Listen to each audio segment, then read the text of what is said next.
May 30th, 2021. Episode 5, Late Night Raid. 29th day of Kythorn. Time of flowers, beginning of summer.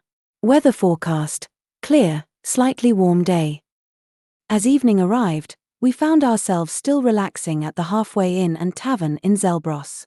We were filling up on food, among other things, some of us, before setting out.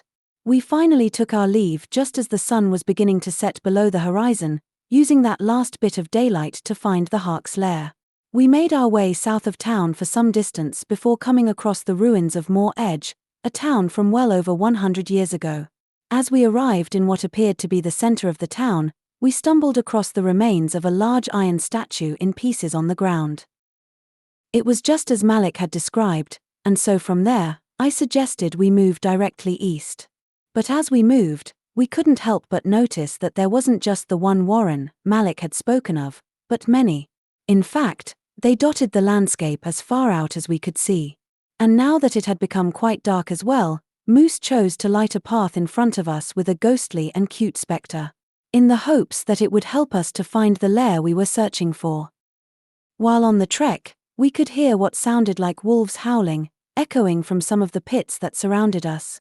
Svend, also being the more experienced tracker amongst us all, noticed that one of the holes had a very particular set of tracks coming from it. That of a were-rat's footprints to be specific. We pondered what this could mean, but ultimately chose to move ahead, after thinking better of investigating it. From my understanding, the bandits we were looking for were more likely to be that of normal humans. After making our way a little further east, right on the cusp of the high moor, we finally came across what appeared to be a well-traveled warren. As Moose's spectre made its way to the mouth of the cave, we were able to spot what appeared to be two human guards wearing spiky leather armor and what essentially could be called their guard dog. Except, it was no more canine than I am, and was instead full of scales. It was actually a blue guard drake. Thankfully, I could recall reading up on them a little bit, though I had never imagined I would actually see one, let alone have to fight it. One important thing that I could remember about them was that they were resistant to lightning. Kairax dawned a grave look on her face as we drew near, and she took the lead on walking us into the cave. The guards answered our approach with threats, but they spoke to us as though we were fellow bandits, here on the wrong night, and they mentioned a lady. They deduced pretty quickly that we were unwilling to turn back, and a fight broke out. The two humans seemed to wield magical scimitars. One was equipped with an acid weapon, while the other was armed with a weapon that dished out a cold effect. Svend was able to cut the throat of the first man who had instigated the attack on Kairax, but not before he had felt the heat of Thane's burning hands along with the drake. Moose was able to incapacitate the other human with a well-placed crossbow bolt to his torso. And finally, I somehow managed to force the drake to swallow my frosty chromatic orb, killing it from the inside out. Once the combat ended, I suggested we maybe tie up the surviving guard. Svend offered to do the job, volunteering Thane to help deal with the bodies. They put them near the outside of the cave, and then we continued on through the lair. It was a rather large place, a bit of a maze actually, and, because I was unsure of where we were going and what we might be walking into, I chose to use my book to ritual cast my detect magic spell as we walked. I was able to speed up the process of the ritual, with the use of my awakened spellbook, though after I did this, I couldn't help but notice a few things about my comrades. For one thing, I think we've all noticed the large sword Svend carries around on his back. I am unsure of why he chooses not to use it, as I realized, thanks to the spell, that the sword has deeply magical properties. That, and Thane also seems to hold some sort of magical item or items on his person, other than the cloak. Though I somehow find that less surprising, based on his reputation. Kairax as a whole radiates magic. I guess I should have expected that. And then there is Moose, who has her magical devices, but again, I was aware of some of what she had, I just had never seen it in combat before this adventure. We carried on through the cave. Moose at one point, stumbling upon a stairway trap that landed her. Svend, Thane, and myself in the path of a violet fungus. Again, another thing I had only ever read about before this venture. It is a fast, large-growing mushroom that withers plants and all life that surrounds it. And despite being capable of movement, I knew we would easily outrun it. Moose was able to pluck some mushrooms from a patch before we continued on our way, away from the danger. The next area we stumbled upon was far more gruesome. It appeared to be a cold room full of dead animal carcasses. The room reeked of death, and despite Kairax being the one to lead us down into it in the first place, she was also the first one who wished to leave. As we continued on, we made our way past a tar pit. There appeared to be some glittering items amongst the tar, but they were too far away for any of us to distinguish exactly what they were, so we pressed on. It wasn't long before we came across our first group of nasty kobolds. I have definitely heard about these little creatures before. I know they think highly of themselves and compare their kind to dragons. These ones were no different, acting rather feral as they talked down to us, even proceeding to threaten us, despite them thinking that we were some of the Hark's bandits, just as the guards at the entrance had. Thankfully, they allowed us to keep moving because of this belief. So, we eventually found ourselves in a relatively safe room away from the kobolds' prying eyes. This room ended up proving to be most useful, because amongst the items on the table were some books. These had been scripted in the Draconic language. And because none of us could understand or read that language, I chose to use a ritual casting of the spell, Comprehend Languages, in order to understand what the books said. This is what I was able to grasp. The first book was a sort of logbook. It indicated that 1,000 gold pieces were being brought in, and then shipped off on a monthly basis. All of the locations that they were shipping to seemed to be coded. So I couldn't really understand that bit. One shipment went out 10 days ago. We also found a letter that read, "The timetable has shifted. Expect my visit within the 10-day. I expect a full delivery on arrival. Excuses will not be tolerated.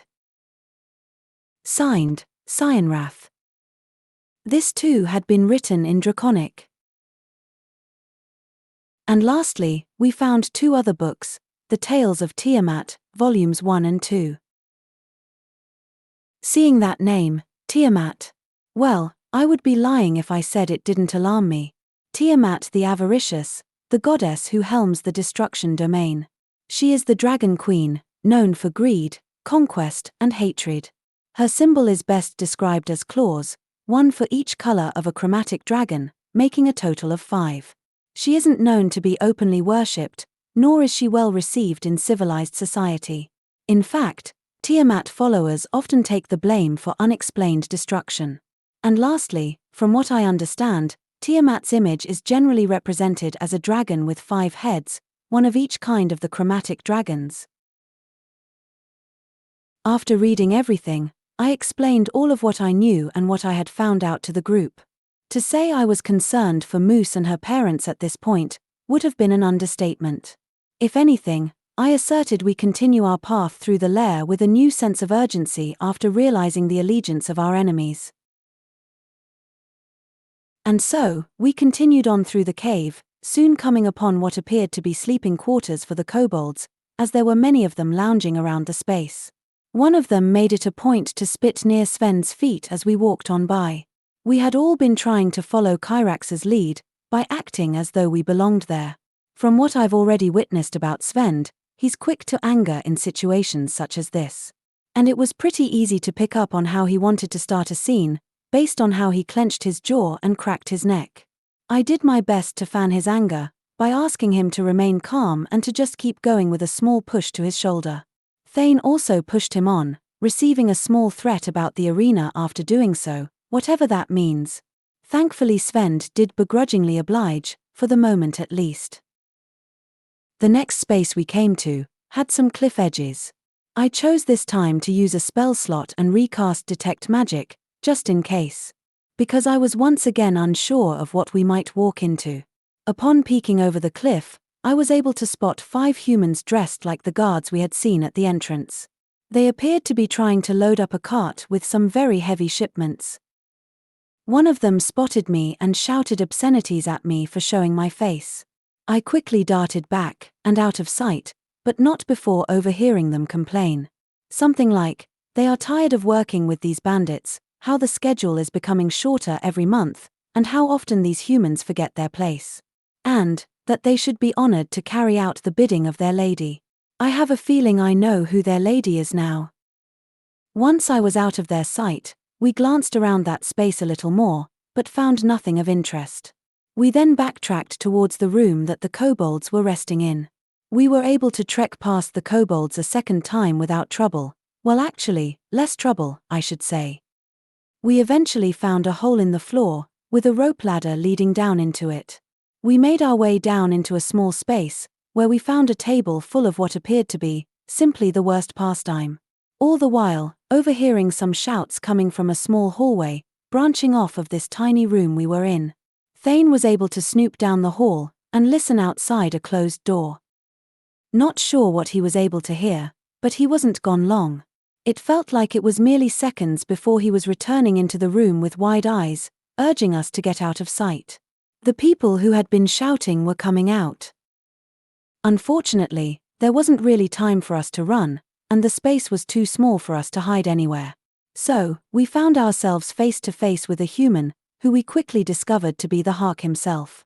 The other was a half-dragon, wielding a spear and wearing purple armor. Cyanrath was his name, the one who had written the letter I had read. And now, we were forced to fight. Not only to save Moose's parents, but to survive as well. It wasn't going well.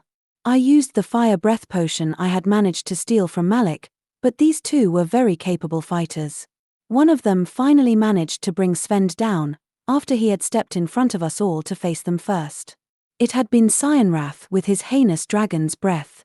Kairax was next to follow. I watched in horror as she too fell unconscious.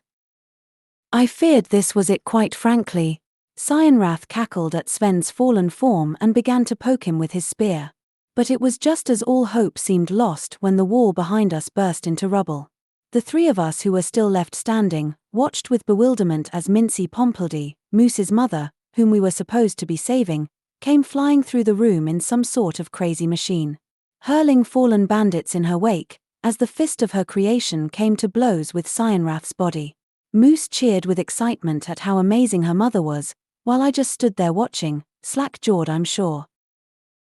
And then, just behind Mincy, came a small halfling, strolling behind her at his own stride. He appeared to be a sorcerer from what I could gather. He too was soon helping us attack both the Hark and Cyanrath. Now with the incredible aid of these two, I used this as my chance to try and race towards Svend, as I was afraid he might fall victim to his wounds and die. The Hark made to attack me as I moved, but I somehow managed to not get hit by his sword, by the grace of some god out there, or the skin of my teeth. I'm really not sure. Finally, I was able to give Svend one of the healing potions I had stolen from Malik. I was relieved to see him open his eyes again, but it was clear he was exhausted. The Hark took this opportunity to teleport away, leaving Cyanrath to fight us all alone. Cyanrath, feeling cornered, decided to try and take a hostage by grappling Moose.